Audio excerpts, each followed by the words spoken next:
Welcome back to Sunrise Daily. Well, that's where we start off today. Developments at the ongoing national conference. Well, joined this morning by Mr. Robert Clarke, who is a senior advocate of Nigeria, legal practitioner. Thank you for coming on this morning, sir. It's my pleasure always. Well, looking at that report and the proceedings at the national conference, one wonders, it's taken them that much effort to agree on the preliminary matters. Is that a typology of what to expect when they have to agree on the perhaps weightier matters, you think? You see, the creation of this National Assembly by President Goodluck is one of the best things that has ever happened to Nigeria. One has to give kudos to Mr. President for this, despite and in spite of what many people might think is behind the agenda for calling this conference. I honestly believe that the young man has good intentions. The problem is, you are asking Nigeria to sit down and you are bringing in old people who have had a fixed idea about what Nigeria is or has been. I looked at the contents of the people there. I can identify at least over half of the faces who have, I would not call stigmatized ideas, but fixed ideas of what Nigeria should be. If you put them there at their age, between 75, 80, 60 to 80 or 85, you can't change them overnight. The flexibility that the conference will require from people who have rigid ideas may never be attained. So you can see from the onset, certain people have fixed ideas and they believe that with 2/3 majority or 3/4 majority, certain fixed ideas may not happen. The North may feel, look, this thing has to go one way. And since you need 3/4 percentage to pass it, we already have 1/4 percentage of the totality of members. Therefore, it will never pass. And these are people who have had a fixed mind. So the problem we're going to have in this National Assembly is that such people with fixation of ideas of how this country can be run can never be changed. My good brother Edwin Clarke is there. I can say without fear of favor that he has a fixed idea of what Nigeria should be. Ayo Adebanjo, my good senior in the grammar school, I saw him yesterday. He also has a fixed idea of what Nigeria should be. These are people who are in their 80s. Do you think they can ever be changed? Now, we're starting with a problem, and we have not really gone into the real matters that will make Nigeria great. One of the problems we have is that the system of governance in this country is too expensive. Not only that it is too expensive, powers are being vested on our president, which no other president in the world has. When you look at Section 5 of the Constitution says all executive powers are vested in Mr. President. The same thing for the governors. They have become demi-gods, let's be honest. After God, Mr. President is number 2 in Nigeria. After God, the governor is number 1. So where are we going to go? If we decide to change the system of governance, you will find that many, many people, especially the politicians, who are enjoying the system, will never allow it. So if we really wanted to change, many of those who are there now should not be there. You should bring in fresh minds that have no fixation about any philosophy, that have no fixation about any idea, that are amenable to reasoning, and of course, with the love of the country. When you're packing people like Gana, who has been recycled in Nigerian politics for the past 35 years,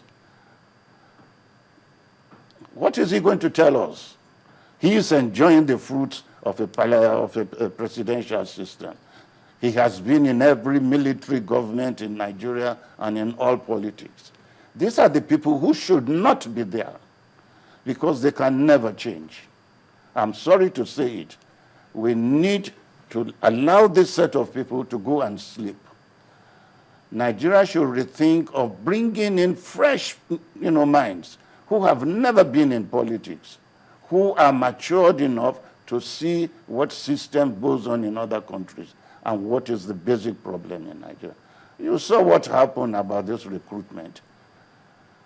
When a minister, without due process of law, decided to hijack from a board created by him, there is a board supervising the immigration department. Recruitment is a domestic work of the board of immigration. Why should the minister take it over?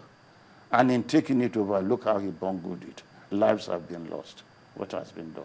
Right, Mr. Clarke, I think we'll come back to that immigration issue because there's so many other national matters we would like to raise with you.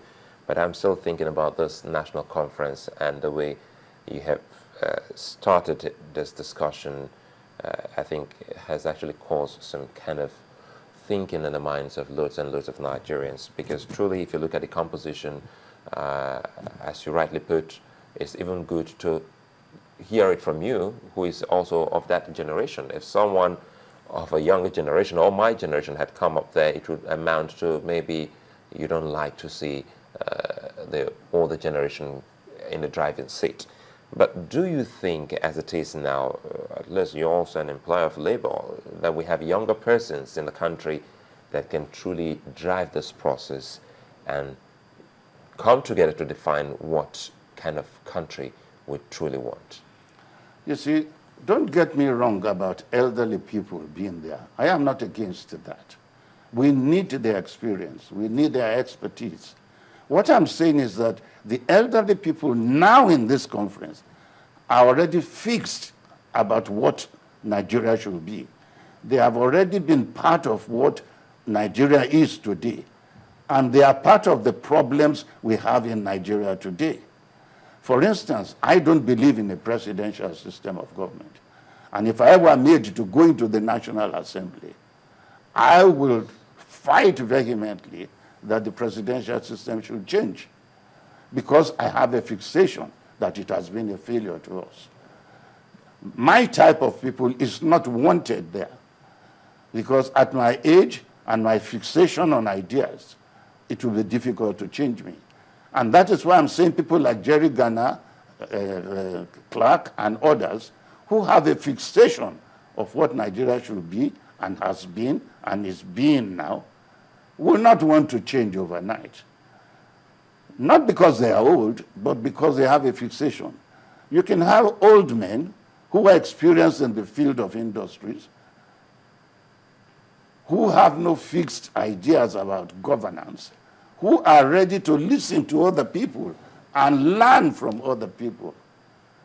Such are the people I think should have been here, not the old horses who have been recycled for the past 40 years. I'm getting to see this fixation point you have raised because this is the second week now and they have just 3 months, and as we speak they haven't actually started.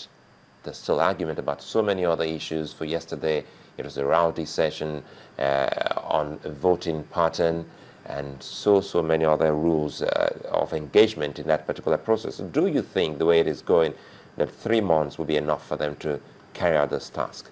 You see, the problem is, if you take 2 weeks to determine the voting pattern, it means you have a hidden agenda.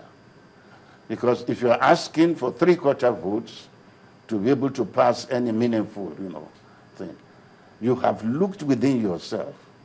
You know that with 1/4 of the people there opposing anything, it will never pass. And there are many of them who are already fixed on a pattern. And they know this question of percentage is so important and crucial. Because once, an idea comes in, let's say resource control, and 1/4 of people there don't want that type of resource control, it will never pass. then where do we go from there? And as you rightly said, out of 12 weeks, we are still taking 2 weeks to talk not about the agenda to be presented, but on what percentage of vote will be the voting in Gana. We are starting on a wrong footing. And with all good intention in my mind, with all good purposes, I doubt whether anything will come out from this. Why would you want a parliamentary system? Let's hear from you again on this. Let me give you an example. You don't need to go too far. The ministers of today in Nigeria are not accountable to anybody except to Mr. President. He appoints them subject to approval of this thing, but he has the right to fire. But that right to fire is so restricted, and I feel sorry for Mr. President. He's a very nice man. He has good intentions for the country. But take, for instance, what has just happened. The Minister for Internal Affairs is a nominee of a strong party man, not Mr. President's choice, because ministers are, dumped on the foot of the president. Do they still do that? That is what happens. Each governor presents a candidate to Mr. President. The president of the Senate presents his own candidate. The speaker presents his own candidate. The chairman of the party. So, Mr. President is being forced to accept ministers who have loyalty not to him, but to the source of their appointees.